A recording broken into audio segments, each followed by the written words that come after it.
बिस्मिल्लाहिर्रहमानिर्रहीम। सुबह ही सुबह मियाँ बीवी का खूब झगड़ा हो गया। बेगम साहिबा गज़बनाक होकर बोली, बस बहुत कर लिया बर्दाश्त, अब मैं मज़ीद 1 मिनट भी तुम्हारे साथ नहीं रह सकती। मियाँ जी भी तैश में थे। बोले, मैं भी तुम्हारी शक्ल देख देख कर तंग आ चुका हूँ। दफ्तर से वापस आऊँ तो मुझे नज़र न आना घर में। उठाओ अपना टीन डब्बा और निकलो यहाँ से। मियाँ जी गुस्से में ही दफ्तर चले गए। बेगम साहिबा ने अपनी माँ को फ़ोन किया और बताया कि वो सब कुछ छोड़ छाड़ के बच्चों समेत मैके वापस आ रही हैं। अब मज़ीद नहीं रह सकती इस जहन्नुम में। माँ ने कहा, बंदे की पुत्र बनकर आराम से वहीं बैठ। तेरी बड़ी बहन भी अपने मियाँ से लड़कर आई थी और इसी ज़िद में तलाक लेकर बैठी हुई है। अब तूने वही ड्रामा शुरू कर दिया है। खबरदार जो इधर कदम भी रखा तो सुलह कर ले मियाँ से, अब वो इतना भी बुरा नहीं है।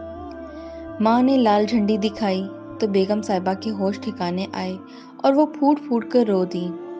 जब रोकर थक गईं तो दिल हल्का हो चुका था। मियाँ के साथ लड़ाई का सीन सोचा तो अपनी भी काफ़ी गलतियाँ नज़र आईं।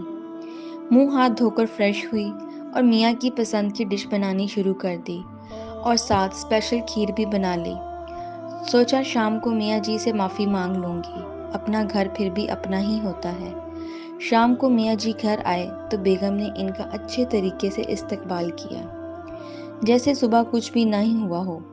मियाँ जी को भी खुशगवार हैरत हुई। खाना खाने के बाद मियाँ जी जब खीर खा रहे थे तो बोले, बेगम कभी कभार मैं भी ज्यादती कर जाता हूँ, तुम दिल पर मत लिया करो।